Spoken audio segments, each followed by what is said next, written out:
જેશું નવસારીના કૃષિ યુનિવર્સિટીમાં જ કેન્દ્રીય જળમંત્રી CR પાટીલ સંબોધન કરી રહ્યા છે। બે ક્વાર્ટર અમારા ખેતરમાં 70-80 ફૂટ રહે છે, એટલે પાણી પણ પૂરતા પ્રમાણમાં છે, ખાતર એને મળી રહી છે, 4-5 ટ્રેક્ટર છે, 4-5 બળદજોડી છે। આ બધી જ વ્યવસ્થા હોવા છતાં પણ ઘણીવાર કોઈ રોગ પડી જાય, કંઈક બીજી બીમારી આવે, માર્કેટ ડાઉન થઈ જાય, એના કારણે પોસાતું એટલે ખેડૂતને અલગ અલગ મદદની જરૂર છે, ટેકનોલોજીની મદદની જરૂર પણ છે, પણ યોજનાઓ દ્વારા જેમ સરકાર એમનો પાક મિનિમમ ભાવે ખરીદવાની જે વાતો કરે છે અને જે ખરીદી કરે છે એના કારણે એમને રાહત થાય છે। ને તો વેપારીઓ એનું શોષણ કરતા હતા, પરંતુ મોદી સાહેબ આ દરેક વાતો પર ધ્યાન રાખે છે કે ખેડૂતોનું શોષણ કોઈ વેપારી કરીને જાય, એટલે એને મિનિમમ જે રેટ મળવો જોઈએ એના ભાવ ફિક્સ કરીને જો માર્કેટમાં ભાવ ન પડતો હોય તો રાજ્ય સરકાર દ્વારા પણ એની ખરીદી કરાવીને ખેડૂતોને ફાયદો થાય એવો સફળ પ્રયત્ન કરતા હોય છે। મોદી સાહેબે આ રેન વોટર હાર્વેસ્ટિંગની જે વાત છે એમાં મારે આપ સૌને વિનંતી કરવાની છે કે આપના ખેતરમાં પણ રેન વોટર હાર્વેસ્ટિંગ કરો। આપના ખેતરમાં જો કોઈ બોર હોય ને બંધ થઈ ગયો હોય, પાણી ખૂટી ગયું હોય, તો એને રિચાર્જ માટે 10% પૈસા ખેડૂતના ને 90% પૈસા એ રાજ્ય સરકારના, એ આપણા ગુજરાતના માનનીય મુખ્યમંત્રી શ્રી ભૂપેન્દ્રભાઈ પટેલ એમણે આ યોજના જાહેર કરી છે, એનો પણ લાભ લઈને દરેક ખેતરમાં આ બોર કરીને રેન વોટર હાર્વેસ્ટિંગનો બોર એ પાણી ઉતારવા માટે આ વ્યવસ્થા ચોક્કસપણે કરવી જોઈએ।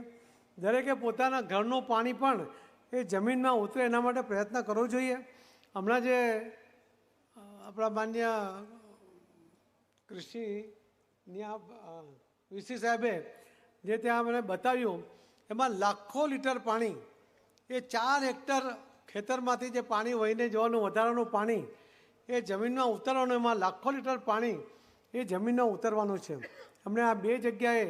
આ યોજના મને બતાવી। મેં તો ગઈકાલે એમને કહ્યું હતું કે મારે કદાચ આવવાની અનુકૂળતા નહીં થાય, પણ એમણે મને લાલચ આપી કે રેન વોટર હાર્વેસ્ટિંગના અમે પ્રોજેક્ટ કર્યા છે, એટલે મારે ત્યાં ફરજિયાત જોવું પણ પડે, એમાંથી શીખવું પણ પડે। આપણે 10 જેટલી ડિઝાઇનો અલગ અલગ બનાવી છે અને એના દ્વારા અને લોકોના સાથ સહકારથી જે મોદી સાહેબ કહે છે કે જળ સંચય જન ભાગીદારી સાથે જન આંદોલનમાં પરિવર્તિત થવું જોઈએ, અને એટલા જ માટે મોદી સાહેબે જે આ યોજના જાહેર કરી એમાં જે સુરતમાં